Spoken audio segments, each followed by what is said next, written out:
Bab 1841 Abyssal Outburst. Tembak semua meriam sekunder. Fokus pada ruang udara di atas kapal perang berukuran sedang dan kecil. Pasukan Mesia harus tetap berada di dalam perisai pelindung dan menembakkan sesuka hati keluar. Hindari konfrontasi langsung. Setelah pesanan ini dikirim, cahaya pekat keluar sekaligus. 3 armada besar berusaha melemahkan hujan ungu hitam yang turun dari langit dengan serangan energi. Pada saat yang sama, banyak amunisi jiwa skala besar ditembakkan ke siluet raksasa di kejauhan dengan ledakan yang memekakkan telinga. Namun, setelah menyelesaikan serangannya, paus raksasa itu tenggelam dan dengan cepat terjun ke dasar laut. Satelit kehilangan targetnya. Tetapi peralatan pendeteksi lainnya masih bisa memantau keberadaannya. Sementara makhluk raksasa itu menyelam.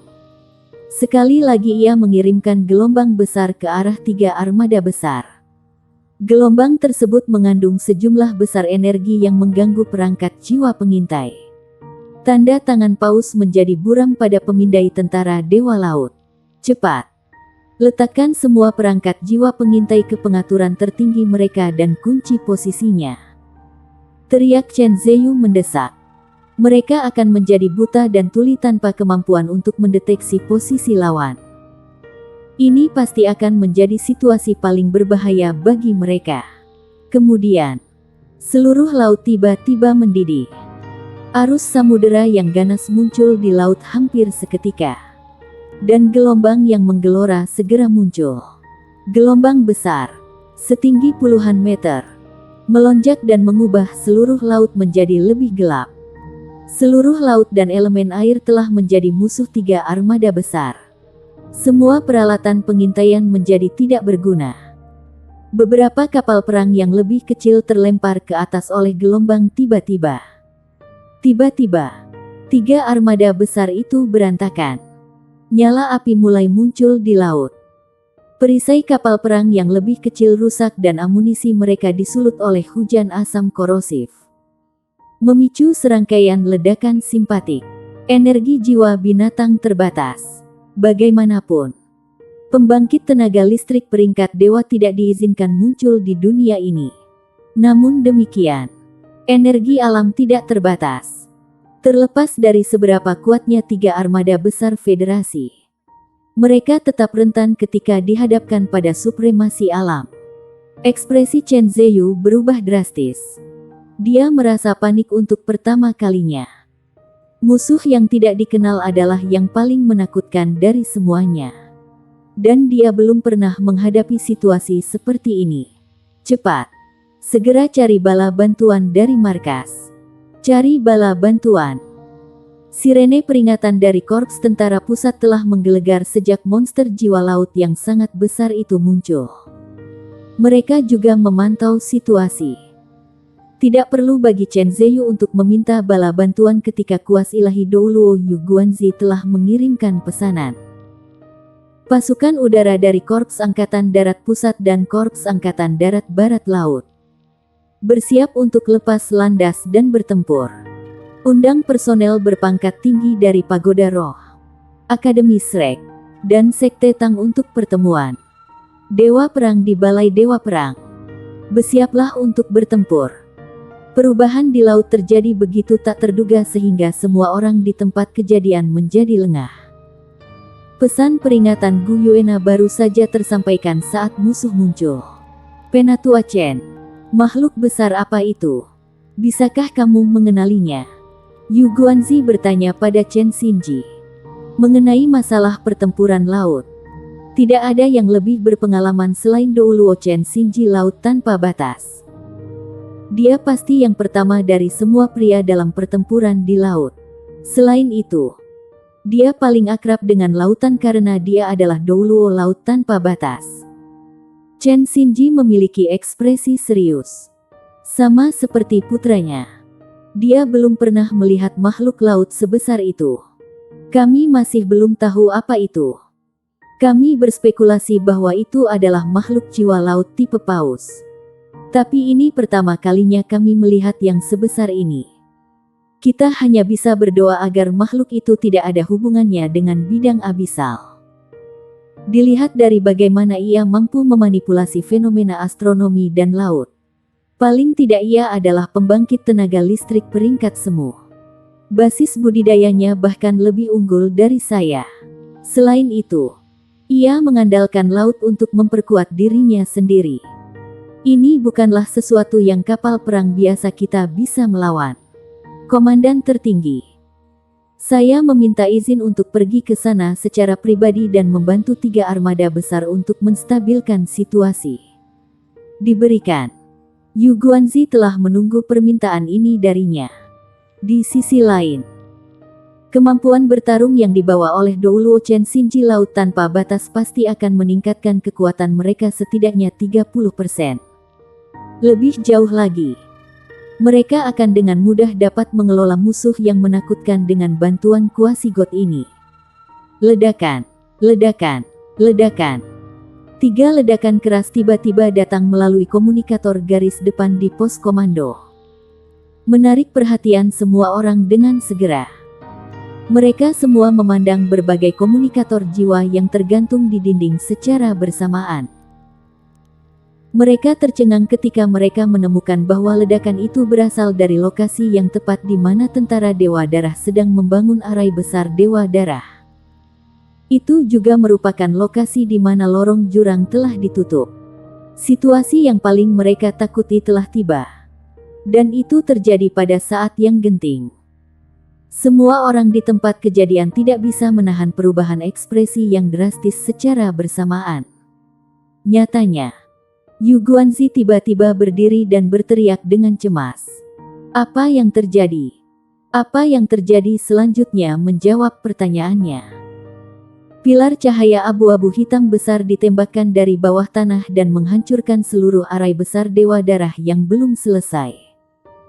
Meskipun tembakan artileri di daerah sekitarnya telah diluncurkan dengan cepat, itu segera tertelan saat memasuki pilar cahaya abu-abu hitam. Sosok gelap terbang keluar dari pilar cahaya abu-abu hitam. Mereka adalah Guardian Longhorn Beetle yang besar. Makhluk jurang yang tak terhitung jumlahnya melompat dari punggung kumbang penjaga Longhorn jurang ini seperti segerombolan lebah dan menyerang ke segala arah. Ya, lorong abisal telah dibuka sekali lagi dan makhluk abisal telah kembali. Sebelum Yu Guanzi dapat mengirimkan pesanan, semua sistem pertahanan dihidupkan. Ledakan keras datang dari gudang perangkat jiwa mereka. Tule telah tenang beberapa saat yang lalu. Tetapi amunisi jiwa dan balok jiwa yang tetap mengubahnya menjadi kekacauan yang kacau dalam sekejap. Terkejut, Yu Guanzi segera menoleh ke Douluo Chen Xinji Laut Tanpa Batas dan berkata, "Penatua Chen, kamu harus pergi ke tentara Dewa Laut. Kami tidak bisa kehilangan kendali atas air. Kami tidak akan bisa mencegah makhluk abisal menyerang jika mereka menembus perisai pertahanan laut." "Tentu," jawab Chen Xinji. Dia berbalik dan pergi. Tidak ada satupun kekuatan yang bisa menjaga semua orang di sana. Jadi dia harus pergi kemana dia bisa menggunakan kemampuannya secara maksimal. Yu Guanzi menoleh ke arah Gu Yuena dan berkata, "Master Pagoda Gu, maaf merepotkanmu. Tolong pimpin pembangkit tenaga spirit pagoda Anda dalam pertarungan." "Baik." Gu Yuena mengangguk. Dia berbalik dan pergi tanpa ragu-ragu. Baginya, energi jurang juga sangat berarti. Serangan tak terduga itu mengejutkan seluruh Legiun Federal. Satu-satunya keberuntungan yang mereka miliki adalah bahwa mereka belum menarik pasukan. Angkatan bersenjata Federasi yang paling tangguh masih berada di lokasi. Akademi Shrek dan Kamsekte Tang disiagakan hampir pada waktu yang bersamaan. Ling Zichen masih memulihkan diri, melompat dalam sekejap mata. Dia dengan cepat berlari keluar ruangan dan berlari ke Life Subtree untuk melihat ke kejauhan. Dari posisinya, dia bisa melihat bombardir dan suara tembakan artileri terdengar dengan jelas. Ling Zichen mengerutkan kening dalam-dalam dan bergumam pada dirinya sendiri. Mereka telah pulih begitu cepat. Sepertinya surga abadi bukanlah pukulan fatal bagi mereka. Mereka masih bisa berubah menjadi energi jurang dan dibangkitkan nanti bahkan setelah dihancurkan oleh surga abadi. Surga abadi hanya bertindak sebagai balok dan hanya menggunakan sekitar sepertiga dari total kapasitasnya. Sayang sekali. Saat dia berbicara, dia mengangkat kepalanya dan melihat ke arah Life Subtree di sampingnya. Menurut permintaan Roh Kudus Douluo Yali, dia tidak diizinkan untuk pergi karena luka parahnya. Butuh waktu nutrisi Life Subtree untuk menyembuhkannya, terutama untuk mengisi kembali sumber kehidupan tubuhnya. Bab 1842 Perang datang lagi. Dia tidak mungkin memanfaatkan surga abadi sekali lagi setelah menggunakannya sebelumnya. Yali menyatakan bahwa dia tidak dapat menyembuhkan semua kerusakan yang terjadi pada tubuh Ling Zichen karena lukanya tidak dapat diobati. Dia mungkin bisa pulih setelah periode waktu yang lama, tapi itu juga belum pasti. Yali mengatakan kepadanya secara pribadi bahwa akan sulit baginya untuk hidup melewati usia 60 bahkan jika dia bisa pulih. Ini karena ledakan itu telah melukai sumber asalnya terlalu parah. Ling Zichen tidak memberitahu siapapun tentang ini. Jadi hanya dia yang menyadari hal ini. Makhluk abisal ada di sini lagi. Tapi ini membuat matanya bersinar aneh. Dia fokus ke arah pemboman sekali lagi. Pada saat berikutnya, dia berbalik dan dengan cepat berjalan kembali ke kamarnya.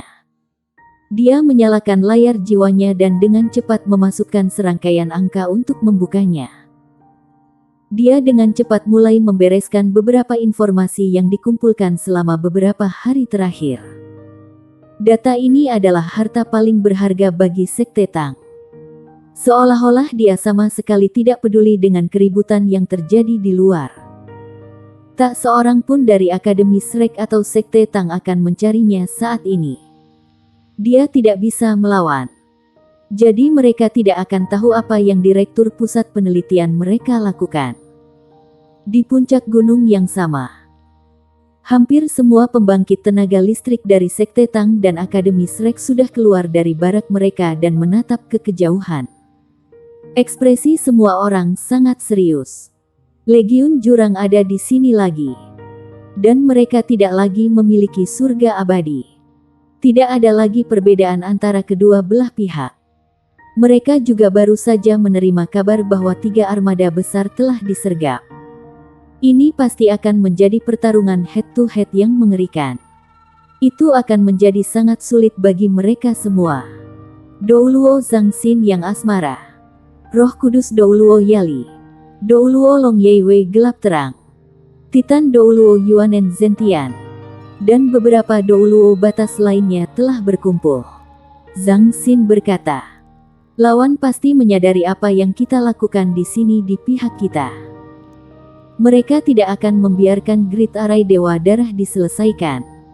Jadi mereka memilih untuk meluncurkan serangan sekarang. Selain itu, saya yakin mereka datang dengan kesiapan penuh. Jadi perbedaan antara kami dan mereka bahkan lebih kecil. Selain itu, pesawat abisal pasti tidak akan menahan apapun kali ini. Tanpa surga abadi, pesawat abisal bisa bertarung dengan jumlah yang banyak. Elder Long, apakah Anda punya saran? Markas Komando sudah meminta bala bantuan. Tanpa ragu, Elder Long menjawab. Wulin masih harus meninggalkan kultivasi pintunya. Tentara dari Balai Douluo Sekte Tang akan bertindak sebagai pasukan tempur utama kali ini. Kami tidak bisa berpisah lagi. Kami harus tetap berkonsentrasi sebagai pasukan tempur utama. Saya mengusulkan orang-orang dari Akademi Shrek bergabung dengan pasukan Sekte Tang untuk sementara dan terlibat dalam pertempuran bersama. Kita harus berusaha mengurangi korban jiwa sebanyak mungkin. Tentu, kami para veteran akan bertarung melawan pembangkit tenaga listrik dari pesawat abisal. Saat dia berbicara, dia melihat ke kejauhan dan bertanya-tanya. Apa yang dia lakukan sekarang? Tentara Dewa Laut telah disergap. Tentunya. Dia tidak akan hanya duduk dan tidak melakukan apa-apa. Musuh mampu melakukan serangan dari dua sisi secara bersamaan. Pertarungan ini akan sama kerasnya dengan yang sebelumnya bahkan tanpa grid arai pembunuh darah penguasa. Zhang Xin mengangguk dan berkata, "Ini satu-satunya cara. Saya tidak menyangka pesawat Abyssal akan meluncurkan serangan lain secepat ini. Saya berharap Wulin dapat kembali kepada kami dengan cepat. Ini akan menjadi pertempuran yang sulit tanpa tombak naga emasnya." Pusat kekuatan dari Sekte Tang dan Akademi Shrek segera berkumpul. Douluo Zhang Xin yang asmara memimpin pasukan dari Sekte Tang di samping banyak pembangkit tenaga listrik dari Aula Douluo. Ada 15 judul Douluo di antara mereka dan 5 dengan basis budidaya peringkat Hyper Douluo. Seandainya bukan karena bencana besar kota Shrek, pasti ada lebih dari itu. The Light Dark Douluo Long Yeiwei adalah pemimpin Akademi Shrek. Ada juga banyak limit Douluo selain Shrek Seven Monsters dan semua prajurit elit dari generasi muda.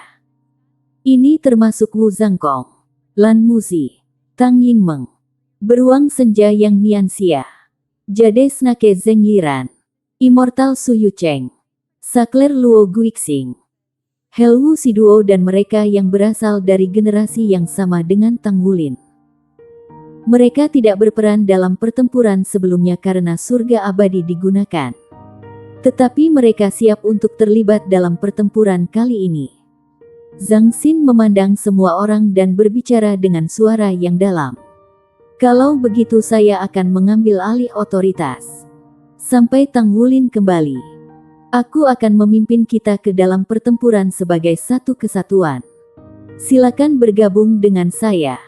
Sesama limit Douluos. Target kami adalah pusat kekuatan peringkat Raja dan Raja Abyssal.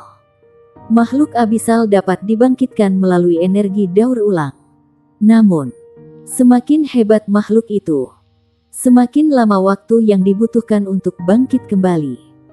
Kita harus mencoba yang terbaik untuk melemahkan mereka semaksimal mungkin. Sisanya akan dipisahkan. Tentara dari Douluo Hall akan dibagi menjadi 10 skuadron dengan masing-masing 100 orang. Semua judul Douluos dari Akademi Shrek. Tolong bagikan dirimu secara merata di skuadron. Kami akan terlibat dalam pertempuran dengan setiap skuadron sebagai satu kesatuan. Gunakan Meisha sebagai kekuatan tempur utama selama fase sebelumnya dan cobalah untuk menghemat energi kami sebanyak mungkin. Saling membantu. Bisakah semua orang mengerti saya?" "Dimengerti." Mereka semua menjawab serempak. Zhang Xin melihat ke arah Wu Zhangkong dan berkata, "Zhangkong, kamu harus bergabung dengan Lan Muzi, Tang Yingmeng, dan 7 monster Shrek untuk membentuk satu skuadron. Tambahkan Sima Jinchi juga. Totalnya 10 orang. Skuadron ini akan bertugas menyelamatkan yang lainnya. Saat satu skuadron mengalami kesulitan, skuadron ini akan memberikan bantuan. Anda akan memerintah mereka." Tentu. Wu Zhangkong memiliki ekspresi sedingin es seperti biasanya. Alasan Zhang Xin menugaskannya untuk bertanggung jawab atas skuadron penyelamat yang sangat penting ini daripada Lan Muzi, yang basis kultivasinya lebih tinggi. Terutama karena hampir semua Shrek Seven Monsters telah dibudidayakan di bawah pengawasannya. Tampak jelas bahwa dia memiliki hubungan dekat dengan mereka. "Baiklah. Kita berangkat sekarang. Ayo pergi." Saat dia berbicara, Zhang Xin telah memimpin untuk melompat dan naik ke langit. Banyak Douluo batas termasuk tubuh Douluo Aruheng dengan basis budidaya peringkat batas Douluo mengikuti di belakang dan melompat setelah dia. Mereka berlari menuju medan perang. Sisanya juga mengikuti dengan cermat. Wu Zhangkong memimpin skuadron penyelamat ke langit, diikuti oleh pasukan Sekte Tang. Pasukan Tang Sekte akhirnya mengungkapkan sumber daya fantastis mereka pada saat itu. Ada kilatan cahaya yang berubah menjadi Meisha yang sangat besar. Setiap orang dari mereka seluruhnya hitam yang berarti mereka adalah Hyper Meisha. Bukan apa-apa untuk memiliki satu atau dua mesia hitam dalam pasukan. Tapi memiliki seluruh pasukan cukup mengesankan. Hanya organisasi master jiwa seperti Sekte Tang dan Pagoda Jiwa yang mampu membeli sumber daya semacam itu. Pagoda Jiwa kaya. Tetapi sebagian besar arah penelitian mereka diinvestasikan pada jiwa roh. Masih ada beberapa perbedaan dalam sumber daya teknologi antara mereka dan Sekte Tang, yang memiliki sejarah yang kembali 2 kali lebih lama.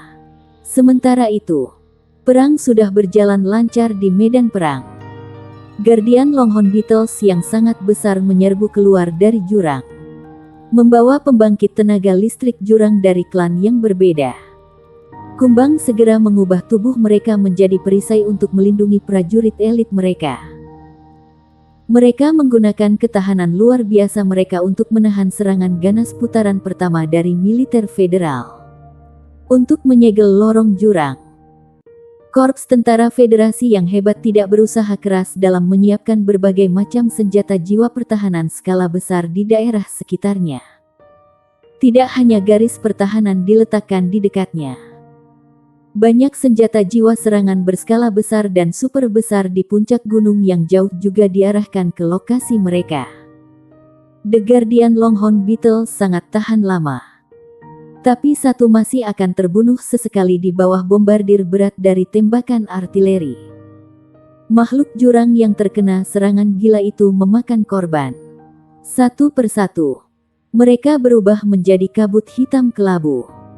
Sinar abu-abu kehitaman di dalam lorong abisal telah berhenti berdenyut, menampakkan lubang hitam pekat dari sebelumnya. Mengaum, mengaum, mengaum.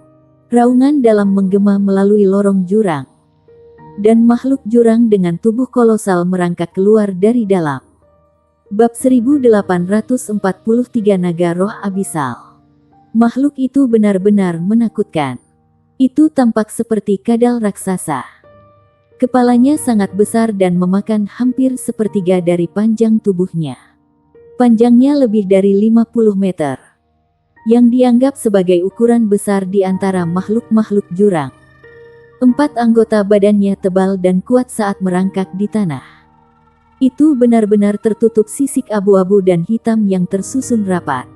Ciri yang paling menonjol adalah matanya. Matanya yang menonjol terdiri dari segmen yang tak terhitung jumlahnya di dalam yang memancarkan cahaya biru yang mengerikan. Setelah makhluk jurang itu merangkak keluar, matanya tiba-tiba bersinar biru cerah. Tubuh kolosalnya bermandikan cahaya biru dan kemudian menghilang ke udara tipis. Di markas komando militer federal, Yu Guanzi telah mengawasi garis depan dengan cermat sepanjang waktu. Dia merasa lega ketika dia menerima pembaruan bahwa pusat kekuatan Sekte Tang dan Akademi Shrek. Kemudian, dia melihat makhluk jurang kolosal itu berkamuflase. Apa yang terjadi? Mengapa saya tidak bisa melihatnya lagi? Nyalakan semua perangkat jiwa pendeteksi. Kami tidak bisa membiarkannya bersembunyi. Tepat pada saat makhluk kolosal itu menghilang, Yu Guanzi merasa menggigil di punggungnya. Dia segera memiliki perasaan tidak menyenangkan bahwa monster ini akan sangat berbahaya. Semua perangkat jiwa pendeteksi dihidupkan. Tapi kemudian teriakan yang sangat tajam keluar dari lorong jurang. Raungan itu berubah menjadi gelombang suara yang menentang semua perbandingan dan mendatangkan malapetaka di seluruh medan perang. Ledakan hebat dan tembakan artileri di medan pertempuran tenggelam oleh lolongan. Bahkan Yu Guanzi di pos komando merasa ada sesuatu yang meledak di telinganya. Itu membuat pikirannya langsung kosong. Dia adalah pembangkit tenaga listrik peringkat limit Douluo. Jika ini kasusnya dengan Yu Guanzi, tentara biasa di medan perang akan lebih terpengaruh. Segera setelah mereka mendengar lolongan tajam itu, hampir semua pasukan tempur mereka berubah menjadi kekacauan yang tidak teratur. Sinar jiwa tidak lagi tepat sasaran sementara amunisi jiwa ditembakkan dengan liar. Tiba-tiba, medan perang berubah menjadi kekacauan. Sementara itu, lebih dari selusin kadal raksasa, Persis seperti yang sebelumnya. Memanfaatkan kesempatan untuk keluar dan menyembunyikan diri. Setelah kadal, sosok lain perlahan muncul dari bagian jurang. Sepertinya itu seorang pria. Dia memiliki wajah yang cantik, tapi matanya melotot dan beriak dengan warna biru tua yang mengerikan. Fitur wajahnya terlihat agak mirip dengan Tang Wulin, tetapi ekspresi wajahnya sangat ganas. Ini adalah Raja Roh. Dia adalah salah satu dari 10 Raja Jurang Besar. Kedua setelah Raja Sage. Raja Roh terbakar dengan amarah. Ketika serangan surga abadi datang, dia berada di zona ledakan. Dia tidak pernah menyangka bahwa senjata manusia bisa begitu mematikan. Pada saat itu, dia bahkan merasa seolah-olah Raja Petapa Jurang telah turun ke atasnya. Dia terluka dalam ledakan yang mengerikan itu. Meskipun dia segera melarikan diri dan mencoba melarikan diri ke lorong jurang, dia masih terluka cukup parah. Itu adalah pertama kalinya dia disakiti oleh sesuatu selain Raja Sage. Ini membuat Raja Roh sangat marah karena dia sangat menghargai tubuhnya lebih dari apapun. Pengetahuan umat manusia tentang makhluk jurang tidak begitu komprehensif. Tidak semua jenis makhluk abisal akan dibangkitkan dengan sukarela. Tidak apa-apa bagi makhluk abisal level rendah itu karena mereka sama sekali tidak memiliki kecerdasan. Mereka hanya mampu berperang di bawah kepemimpinan para pemimpin klan. Mereka bisa dibuang. Di sisi lain, semakin tinggi grade makhluk abisal tersebut, semakin ia menghargai hidupnya. Ini karena, setelah kematian dan kelahirannya, makhluk yang dibangkitkan tidak akan menjadi individu yang sama. Prosesnya memakan waktu lama dan hasilnya akan memiliki penampilan dan kemampuan yang serupa. Tetapi tidak lagi seperti sebelumnya. Misalnya, jika Raja Roh terbunuh, Raja Roh baru akan lahir ke jurang maut tingkat kedua. Namun, Raja baru akan berevolusi dari salah satu klannya. Prosesnya akan selesai dengan menggunakan energi abisal yang tersisa. Namun pada kenyataannya, dia benar-benar mati. Dia berhasil mencapai status superiornya saat ini dengan usaha keras. Bagaimana mungkin pembangkit tenaga listrik abisal tingkat tinggi seperti dia bisa begitu rela mati? Sejauh yang dilihat oleh Abyssal Sage King, tidak peduli siapa bawahannya dan siapa budaknya. Tetapi makhluk jurang tingkat tinggi seperti Spirit Monarch tidak akan pernah setuju untuk mati dengan sukarela. Oleh karena itu, kemarahan roh raja telah mencapai puncaknya setelah terluka dalam ledakan. Dia hampir kehilangan nyawanya ketika dia tertangkap basah dalam ledakan itu. Meskipun basis kultivasi spiritual Divine Origin miliknya, dia belum pernah mengalami hal seperti itu sebelumnya. Ketika Legiun Abyssal melancarkan serangan balik, dia seharusnya keluar setelah medan perang stabil karena status superiornya. Namun, dia segera kembali ke medan perang. Kultus Roh Kudus telah memberitahunya bahwa ledakan itu kemungkinan besar disebabkan oleh surga abadi. Tetapi dia menemukan bahwa manusia hanya memiliki satu perangkat tersebut. Alhasil, hatinya yang mengamuk tidak dipenuhi rasa takut, melainkan keinginan untuk membalas dendam. Teriakan melengking adalah ledakan kekuatan penuhnya yang menghasilkan serangan tanpa pandang bulu ke segala arah. Lolongannya telah membunuh tentara federal yang tak terhitung jumlahnya seketika. Mereka yang lebih dekat ke medan perang lebih banyak terkena gelombang suara dan memakan korban lebih banyak. Lebih banyak lagi yang terluka dalam berbagai tingkat. Raja Roh tampak sedikit pucat. Tetapi dia sudah merasa puas setelah mengeluarkan raungan yang mengamuk untuk melampiaskan amarahnya. Sementara itu, siluet perak turun dari langit, dan aura familiar muncul di hadapan Raja Roh. Tombak naga perak menyerap energi jurang yang muncul di medan perang. Mata naga perak menarik kilin Gu Yuena membara saat dia menatap makhluk terkuat kedua di pesawat jurang itu. Spirit Monarch menyipitkan matanya. Itu kamu. Sangat baik. Anda akan mati bersama dengan semua manusia Anda. Saat dia berbicara, tubuhnya bergoyang dan dia menyerang Gu Yuena. Udara di sekitar tubuhnya melengkung dengan keras seolah-olah dia telah menyalakannya. Dia melepaskan ledakan spasial. Gu Yuena mengarahkan tombak naga perak ke langit. 8 sinar cahaya perak menerangi sekeliling dengan cepat sebelum berubah menjadi 8 pintu bercahaya. Ruang di sekelilingnya berputar dengan ganas. Namun itu tidak bisa melewati batas dan menyerang tubuhnya. Raja Roh mengangkat tangan kanannya dan membuat gerakan menghancurkan ke arahnya. Sekaligus, semua udara melengkung terkondensasi menjadi bola perak yang bersinar, yang akan meledak di depan Gu Yuena. Gu Yuena menggunakan tombak naga perak di tangannya untuk menggambar busur. Dalam sekejap, 4 bola bersinar muncul dari udara tipis. Mereka masing-masing berwarna kuning, biru, merah, dan hijau. Dengan masing-masing warna mewakili elemen bumi, air, api dan angin. Bola warna-warni berubah menjadi aliran cahaya seperti pelangi sebelum bertabrakan dengan bola perak. Ledakan. Ruang itu melengkung sementara dunia bergetar. Keduanya mendengus teredam. Tubuh bagian atas Raja Roh bergoyang sementara Gu Yuena melayang ke belakang. Sepertinya tak satu pun dari mereka yang berada di atas angin. Sementara itu, terjadi ledakan keras yang diikuti oleh cahaya api di kejauhan. Sudah ada masalah dengan garis pertahanan militer federal di sayap kiri. Teriakan tajam roh raja sebelumnya benar-benar terlalu kuat. Itu telah membantai hampir semua prajurit yang bukan master jiwa dalam posisi bertahan. Dari para master jiwa, hanya mereka yang memiliki basis kultivasi yang lebih tinggi yang bertahan.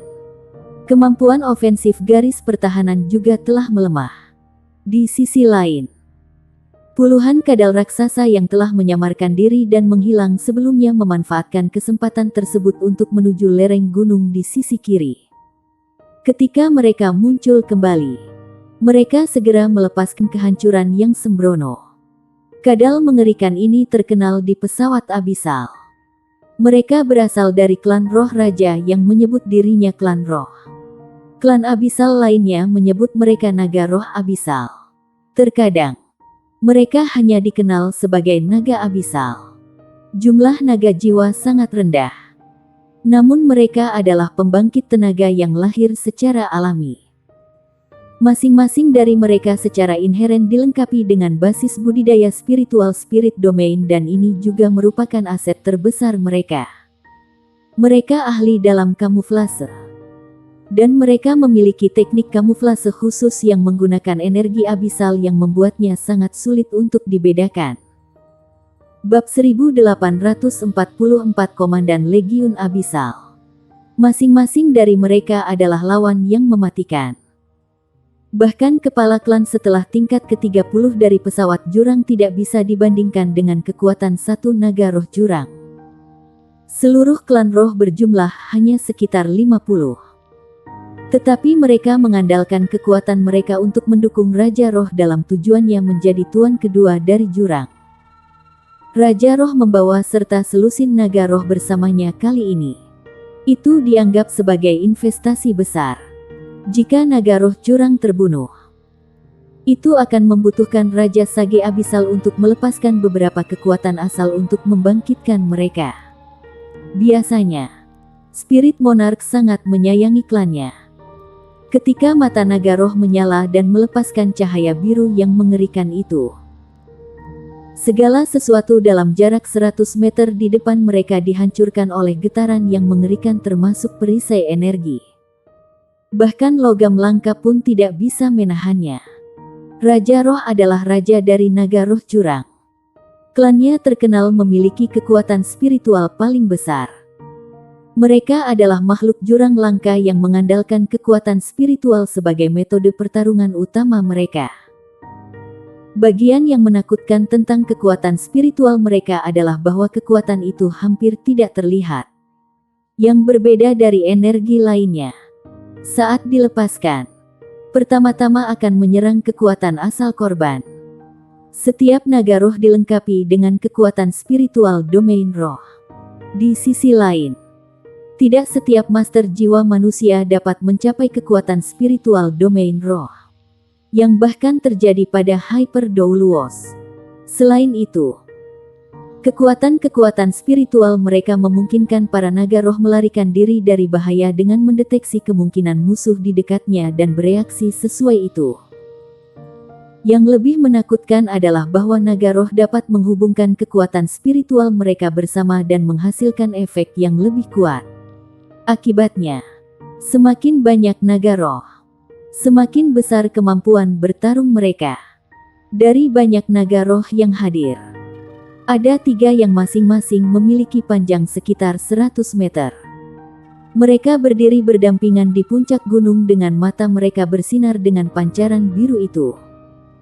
Ketiga naga roh jurang ini mengangkat kepala mereka secara bersamaan dan menjerit. Seseorang dapat dengan jelas melihat bahwa masing-masing dari mereka melepaskan lingkaran biru dari kepalanya. 3 lingkaran cahaya menyatu menjadi satu sebelum dengan cepat menyebar ke kejauhan untuk mengelilingi seluruh medan perang. Lebih banyak makhluk jurang sudah melonjak keluar dari lorong jurang seperti air pasang. Mereka mengambil kesempatan ketika garis pertahanan melemah untuk meluncurkan serangan simultan ke segala arah.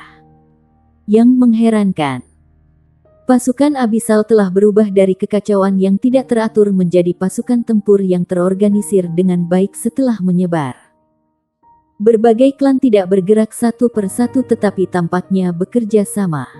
Selain itu, kerja sama itu terkoordinasi dengan sangat baik.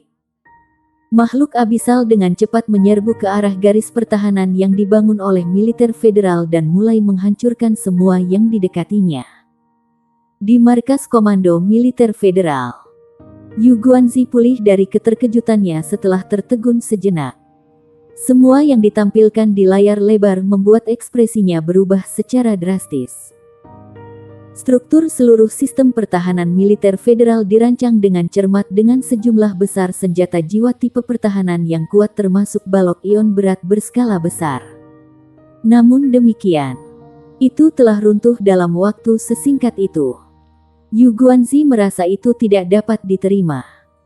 Tetapi dia tahu betul bahwa sebagai panglima tertinggi dia tidak bisa panik. Dia segera bertanya, "Apa posisi pasukan dari War God Hall? Kami akan tiba di garis depan. Kirim semua pasukan Mesia dari Korps Tentara Pusat.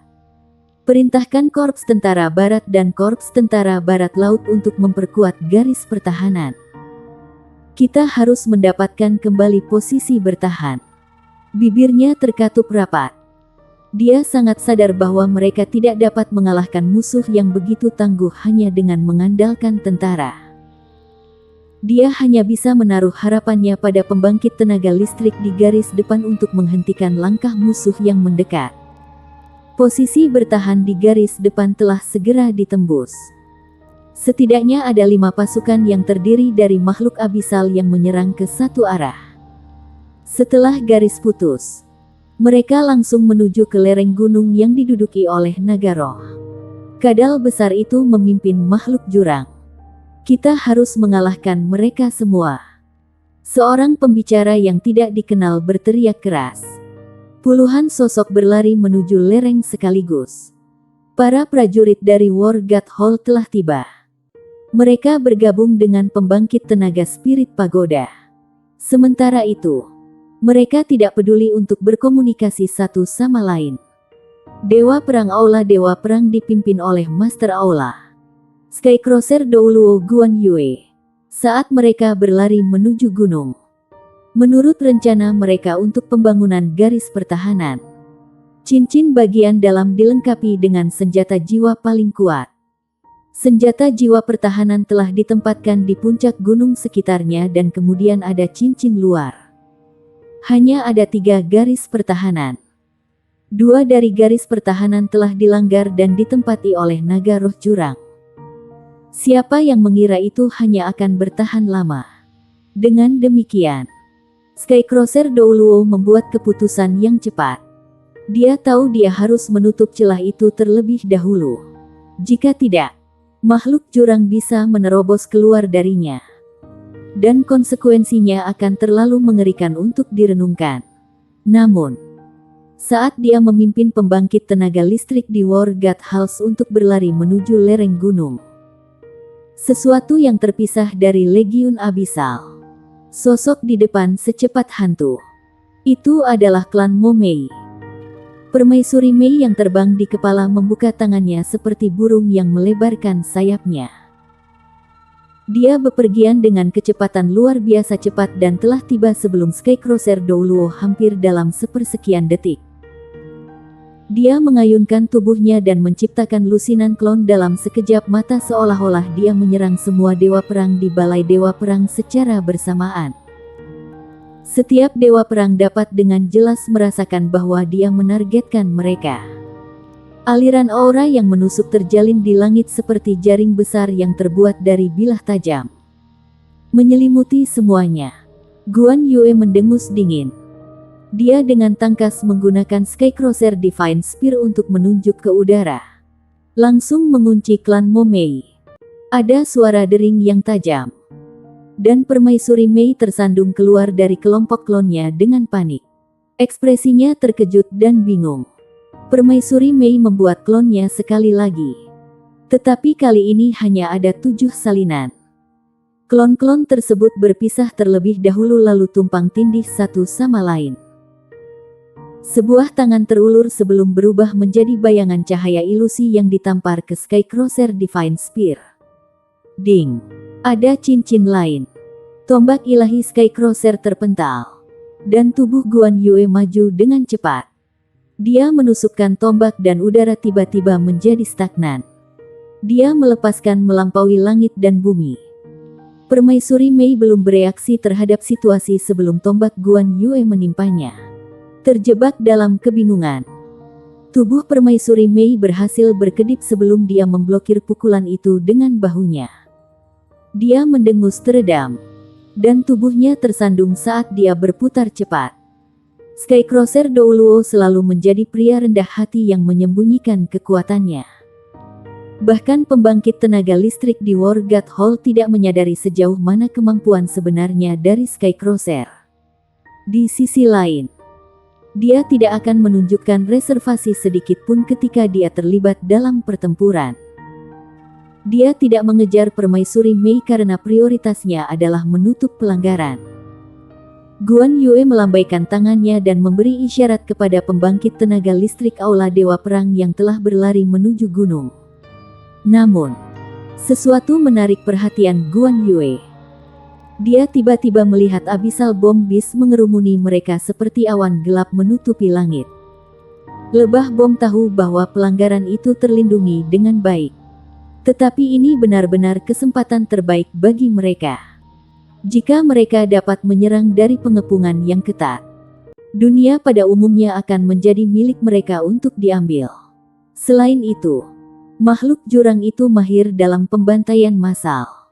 Jika mereka bisa keluar dari penghalang, kehadiran mereka akan menyebabkan kepanikan hebat di seluruh Federasi Douluo dalam waktu singkat. Pada saat itu, pasukan di garis depan akan dibatasi. Dan mereka hanya akan menunggu kehancuran totalnya. Begitu tentara runtuh, semuanya akan segera berakhir.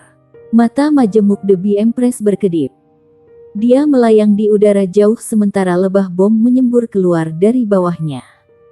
Di bawah komandonya, mereka menyebar ke seluruh langit. Misi mereka adalah menghentikan bala bantuan udara. Tidak hanya Ratu Lebah di sana, tetapi siluet hitam juga muncul di depan Guan Yue. Sosok itu memiliki fitur wajah yang sangat indah dan aura yang mematikan. Itu adalah salah satu dari 10 Raja Besar Jurang. Permaisuri Hitam. Bab 1845 Kesalahan yang tak terkalahkan. Itu sedikit berbeda dari sebelumnya karena Raja Hitam tidak tampak sempurna seperti dulu. Ini karena setengah dari lengan kirinya hilang.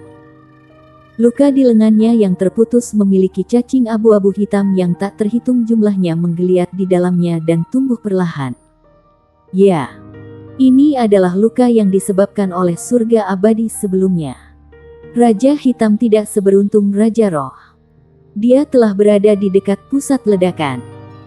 Ia masih tergolong beruntung karena keempat Raja Jurang yang bersamanya saat itu telah terbunuh seketika.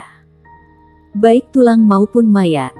Raja Hitam mengandalkan kemampuannya yang luar biasa untuk bertahan hidup. Meskipun setengah dari tubuhnya hancur berkeping-keping. Terlepas dari bantuan Abyssal Sage King, dia belum sepenuhnya pulih setelah pulih selama beberapa hari. Bahkan makhluk Abyssal merasa ngeri oleh surga abadi. Untungnya, mereka percaya bahwa hanya ada satu. Sementara itu, dia sangat marah saat melihat manusia. Rambut panjangnya terentang dan membentuk roda hitam. Dan pusaran ungu hitam raksasa muncul di belakangnya. Kekuatan hisap yang kuat segera menarik Skycrosser Douluo Guan Yue.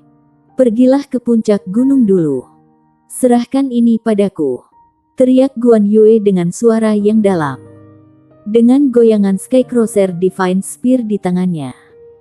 Tombak hantu yang tak terhitung jumlahnya diproyeksikan ke sekeliling.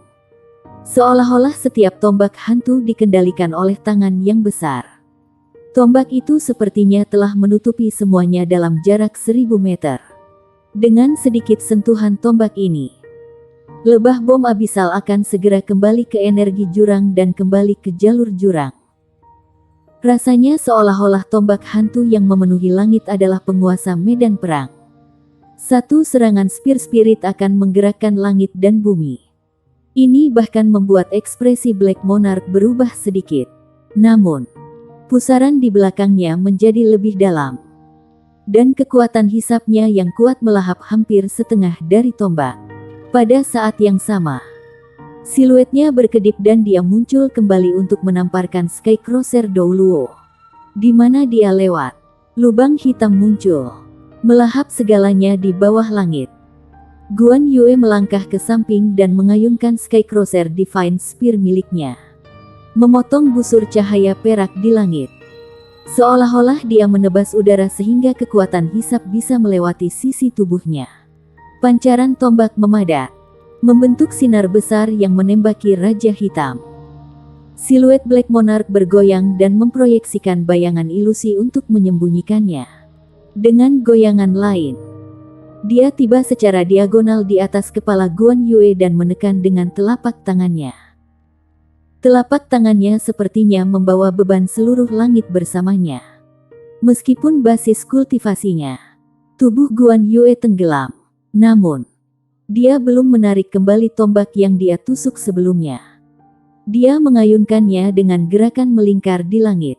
Seketika, pusaran yang sangat besar menarik sejumlah besar lebah bom di kejauhan sebelum meledak dengan ledakan keras. Tekanan pada pembangkit tenaga listrik War God Hall yang mencoba memperkuat sekutu mereka di gunung segera berkurang. Guan Yue tiba-tiba jungkir balik ke depan dan mengayunkan kaki kanannya untuk menahan telapak tangan Raja Hitam yang turun dari langit. Tubuhnya tenggelam sementara tubuh Raja Hitam bangkit. Namun, Guan Yue juga melepaskan armor tempur 4 kata pada saat itu juga. Seluruh tubuhnya ditutupi baju besi pertempuran untuk menetralkan dampak dari telapak tangannya. Semuanya berjalan sesuai rencana. Hasil ini bukan hanya karena kemampuannya, tetapi juga kecerdasan medan perangnya. Sementara itu, lebih banyak pembangkit tenaga dari pesawat Abyssal dan kultus Roh Kudus telah berlari keluar dari bagian jurang secara berurutan. Pada gilirannya, pembangkit tenaga Spirit Pagoda telah tiba dengan tergesa-gesa. Perang besar segera meningkat.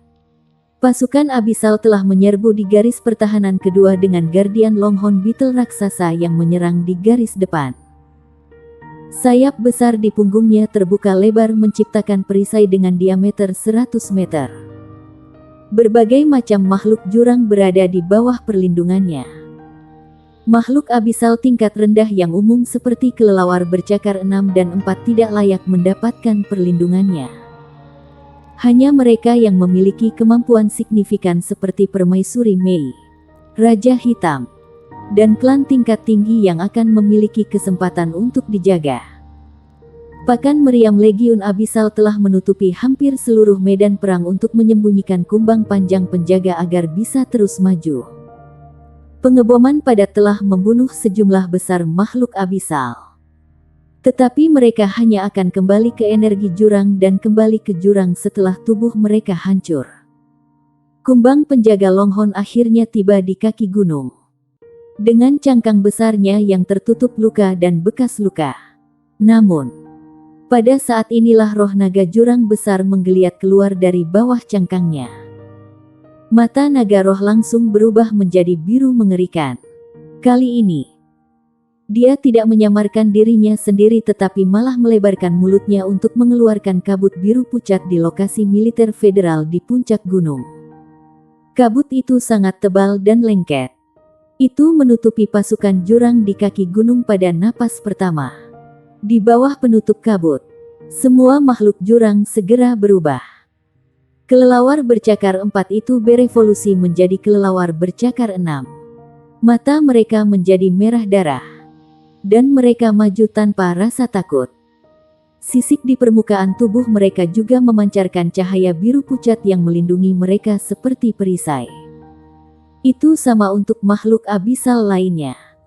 Kabut biru mengubah mereka dengan cepat. Dan mereka mulai bergerak maju. Naga jiwa jurang dengan cepat merangkak di bawah banyak makhluk jurang untuk melindungi dirinya sendiri. Itu menyemburkan kabut tebal setiap beberapa langkah. Itu adalah kabut tak terkalahkan.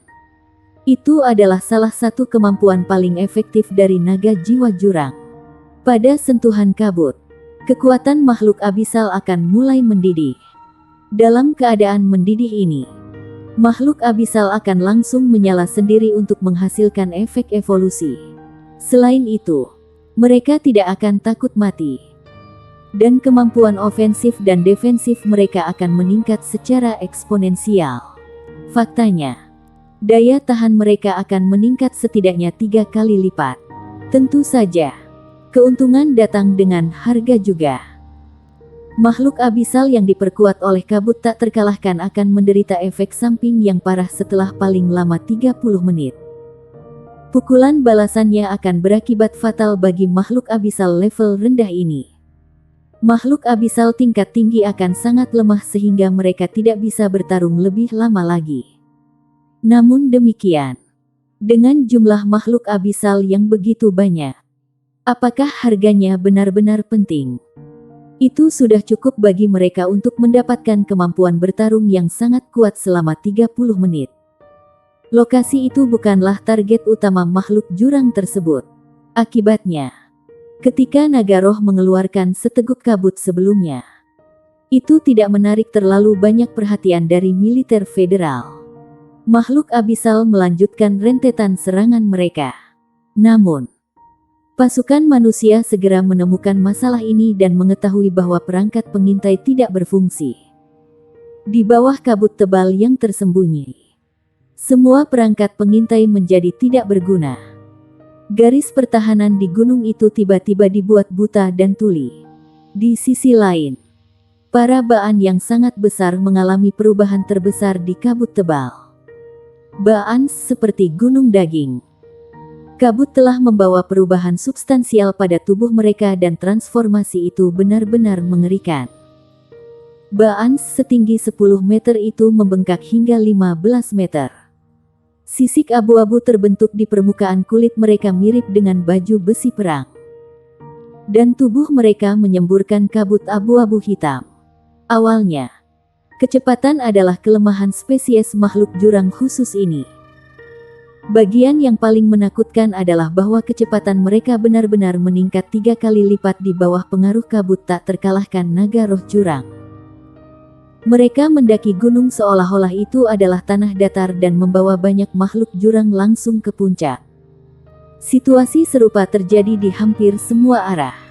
Sementara itu, pembangkit tenaga listrik Aula Dewa Perang baru saja tiba di puncak gunung ketika mereka bertemu dengan mata mengejek dari 3 naga roh jurang yang memerintah. Tiga komandan naga roh besar melebarkan mulut mereka secara bersamaan untuk meludahkan kabut tak terkalahkan yang telah menutupi seluruh gunung. Seketika, makhluk jurang yang baru saja menuju gunung dengan cepat mengalami segala macam transformasi. Ada sejumlah besar makhluk abisal yang datang ke sana. Seekor kumbang penjaga Longhorn yang hanya bisa melindungi jarak dengan diameter 100 meter telah membengkak hingga 2 kali ukurannya. Serangan jarak jauh dari Dewa Perang menghantam tubuhnya dan hanya menyebabkan beberapa riak. Dengan kecepatan mereka yang dipercepat, pasukan abisal tiba di puncak gunung hampir seketika. Dewa Perang yang ditempatkan di sana bahkan tidak bisa melancarkan serangan sebelum mereka terbunuh. Bersambung.